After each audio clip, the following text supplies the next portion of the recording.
India மற்றும் America இடையேயான வர்த்தக பேச்சுவார்த்தைகளில் புதிய முன்னேற்றங்கள் ஏற்பட்டுள்ளன. ரஷ்ய கச்சா எண்ணெய் கொள்முதலை குறைப்பதற்கான இந்தியாவின் சம்மதம் அமெரிக்காவின் வர்த்தக கட்டணக் குறைப்புக்கு வழிவகுக்கும் என எதிர்பார்க்கப்படுகிறது. இது இரு நாடுகளின் பொருளாதார உறவுகளில் ஒரு புதிய அத்தியாயத்தை திறக்கும்.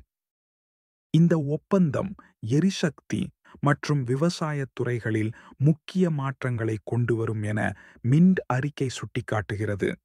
உலகளாவிய வர்த்தகப் போக்கிலும் பிராந்திய பொருளாதாரத்திலும் இதன் தாக்கம் குறிப்பிடத்தக்கதாக இருக்கும். அமெரிக்கா இந்திய இறக்குமதிகளுக்கான வர்த்தக கட்டணங்களை 50% 15 முதல் 16% குறைக்கலாம் என மின்ட் அறிக்கை தெரிவிக்கிறது. ரஷ்ய எண்ணெய் கொள்முதல் தொடர்பாக இந்தியா மீது அமெரிக்கா விதித்த கூடுதல் 25% கட்டணம் இதன் மூலம் நீக்கப்படலாம். ரஷ்யா உக்ரைன் போருக்கு மறைமுகமாக ஆதரவளிப்பதாக கூறி அமெரிக்கா இந்த கட்டணங்களை விதித்திருந்தது. தற்போது இந்தியாவின் நிலைப்பாட்டில் ஏற்பட்டுள்ள மாற்றம் வர்த்தக உறவுகளை மேம்படுத்தும் என எதிர்பார்க்கப்படுகிறது. இந்த கட்டணக் குறைப்பு இந்திய ஏற்றுமதியாளர்களுக்கு பெரும் நிவாரணம் அளிக்கும். குறிப்பாக அமெரிக்க சந்தையில் இந்திய பொருட்களின் போட்டித்தன்மையை இது அதிகரிக்கும். இருதரப்பு வர்த்தக வளர்ச்சிக்கு இது ஒரு முக்கிய உந்து சக்தியாக அமையும். ரஷ்ய கச்சா எண்ணெய் கொள்முதலை குறைப்பதற்கான இந்தியாவின் சம்மதம் இந்த வர்த்தக ஒப்பந்தத்தின் முக்கிய அம்சமாகும். இது குறித்து இந்திய அரசு தரப்பில் அதிகாரப்பூர்வ அறிவிப்பு எதுவும் வெளியாகவில்லை. இருப்பினும் அரசுக்குச் சொந்தமான எண்ணெய் சந்தைப்படுத்தும் நிறுவனங்களுக்கு கச்சா எண்ணெய் ஆதாரங்களை அமெரிக்கா போன்ற நாடுகளுக்கு பல்வகைப்படுத்த அறிவுறுத்தப்படலாம் என மின்ட் அறிக்கை கூறுகிறது. இது ஒரு ராஜதந்திர நகர்வாக பார்க்கப்படுகிறது. இந்த நடவடிக்கை இந்தியாவின் எரிசக்தி பாதுகாப்பிலும் சர்வதேச உறவுகளிலும் ஒரு புதிய சமநிலையை உருவாக்கும். ரஷ்யாவுடனான உறவுகளை பாதிக்காமல் அமெரிக்காவுடனான உறவுகளை மேம்படுத்தும் ஒரு நுட்பமான அணுகுமுறையாக இது அமைகிறது. வாஷிங்டனுடனான பேச்சுவார்த்தைகளின் ஒரு பகுதியாக அமெரிக்க மக்காச்சோளம் மற்றும் சோயா பீன்ஸ் இறக்குமதிக்கு இந்தியா அனுமதி அளிக்கலாம். கோழி தீவனம், பால் பொருட்கள் மற்றும் எத்தனால் தொழில்களில் உள்நாட்டு தேவை அதிகரித்து வருவதே இதற்கு காரணம். மரபணு மாற்றப்படாத மக்காச்சோளம் மற்றும் சோயா பீன்ஸ் இறக்குமதிக்கு இந்தியா அனுமதி வழங்கலாம். மனித மற்றும் கால்நடை நுகர்வுக்கான மரபணு மாற்றப்படாத சோயா பீன்ஸ் இறக்குமதி குறித்தும் பேச்சுவார்த்தைகள் நடைபெற்று வருகின்றன. இருப்பினும் உயர்தர சீஸ் உள்ளிட்ட பால் பொருட்களுக்கான கட்டணக் குறைப்பு குறித்து இன்னும் இறுதி முடிவு எட்டப்படவில்லை. இது அமெரிக்காவின் முக்கிய கோரிக்கைகளில் ஒன்றாக உள்ளது. தற்போது இந்தியா சுமார் 0.3 மில்லியன் டன் மக்காச்சோளத்தை வரையறுக்கப்பட்ட ஒதுக்கீடுகளின் கீழ் இறக்குமதி செய்ய அனுமதிக்கிறது. விவசாயத் துறையை திறப்பதில் இந்தியா முன்னர் தயக்கம் காட்டியது.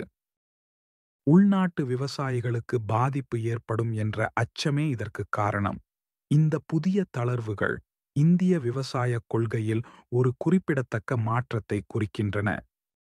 முன்னாள் அமெரிக்க அதிபர் டொனால்ட் ட்ரம்ப் இந்திய பிரதமர் நரேந்திர மோடியுடன் தொலைபேசியில் பேசியதாக முன்னர் தெரிவித்திருந்தார். இந்த உரையாடலில் வர்த்தகம் மற்றும் எரிசக்தி முக்கிய இடம் பிடித்தன. ரஷ்யாவிடமிருந்து எண்ணெய் கொள்முதலை இந்தியா குறைக்கும் என மோடி தனக்கு உறுதியளித்ததாக ட்ரம்ப் கூறினார். அவர் ரஷ்யாவிடமிருந்து அதிக எண்ணெய் வாங்கப் போவதில்லை. அந்த போர் முடிவடைய வேண்டும் என்று என்னைப் போலவே அவரும் விரும்புகிறார் என்று ட்ரம்ப் குறிப்பிட்டார். மோடியும் ட்ரம்புடன் பேசியதை உறுதிப்படுத்தினார். ஆனால் உரையாடலின் விவரங்கள் குறித்து அவர் எதுவும் தெரிவிக்கவில்லை. உங்கள் தொலைபேசி அழைப்புக்கும் தீபாவளி வாழ்த்துக்களுக்கும் நன்றி அதிபர் ட்ரம்ப் என்று மோடி எக்ஸ் தளத்தில் பதிவிட்டிருந்தார். இந்த ஒளி திருநாளில் நமது இரு பெரும் ஜனநாயகங்களும் நம்பிக்கையுடன் உலகை ஒளிரச் செய்யட்டும். பயங்கரவாதத்திற்கு எதிராக அனைத்து வடிவங்களிலும் ஒன்றுபட்டு நிற்கட்டும் என்றும் மோடி குறிப்பிட்டிருந்தார். தற்போது இந்தியாவின் கச்சா எண்ணெய் இறக்குமதியில் சுமார் 34% ரஷ்யாவிடமிருந்து வருகிறது. நாட்டின் தற்போதைய எண்ணெய் மற்றும் எரிவாயு தேவைகளில் சுமார் 10% அமெரிக்காவிலிருந்து இறக்குமதி செய்யப்படுகிறது. இந்தியா மற்றும் அமெரிக்கா இடையேயான இருதரப்பு வர்த்தகம் 2026 நிதியாண்டின் முதல் பாதியில் $71.1 பில்லியன் இருந்தது. இது ஆண்டுக்கு சுமார் 11.8% அதிகரித்துள்ளது. இந்த காலகட்டத்தில் அமெரிக்காவிற்கான இந்திய ஏற்றுமதி சுமார் 13.4% உயர்ந்துள்ளது. இந்த புள்ளிவிவரங்கள் இரு நாடுகளுக்கும் இடையிலான வலுவான வர்த்தக உறவுகளை எடுத்துக்காட்டுகின்றன. இந்த புதிய ஒப்பந்தம் இந்த வர்த்தக உறவுகளை மேலும் வலுப்படுத்தும் என எதிர்பார்க்கப்படுகிறது. உலகளாவிய விநியோகச் சங்கிலியில் இந்தியாவின் முக்கியத்துவத்தை இது அதிகரிக்கும்.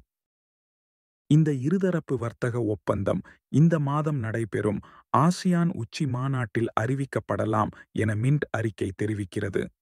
இது 2025 ஆண்டுக்குள் முடிவுக்கு வரும் என எதிர்பார்க்கப்படுகிறது. இந்த ஒப்பந்தம் இந்தியா அமெரிக்கா உறவுகளில் ஒரு புதிய மைல்கல்லாக அமையும். இது உலகளாவிய வர்த்தக மற்றும் புவிசார் அரசியல் நிலப்பரப்பில் குறிப்பிடத்தக்க தாக்கங்களை ஏற்படுத்தும். இந்தியா தனது எரிசக்தி ஆதாரங்களை பல்வகைப்படுத்துவதற்கும் விவசாயத் துறையில் நவீனமயமாக்கலை மேற்கொள்வதற்கும் இது ஒரு வாய்ப்பாக அமையும். அதே நேரத்தில் அமெரிக்கா தனது வர்த்தக பற்றாக்குறையை குறைப்பதற்கும் கூட்டாளிகளுடன் உறவுகளை வலுப்படுத்துவதற்கும் இது உதவும். இந்த ஒப்பந்தம் உலகளாவிய பொருளாதார ஸ்திரத்தன்மைக்கு பங்களிக்கும் என எதிர்பார்க்கப்படுகிறது. இது சர்வதேச வர்த்தகத்தில் புதிய வாய்ப்புகளையும் சவால்களையும் உருவாக்கும். இந்த வீடியோவில் உங்களுக்கு பயனுள்ள மற்றும் சுவாரஸ்யமான தகவல்களை பகிர்ந்து கொள்ள இருக்கிறோம்.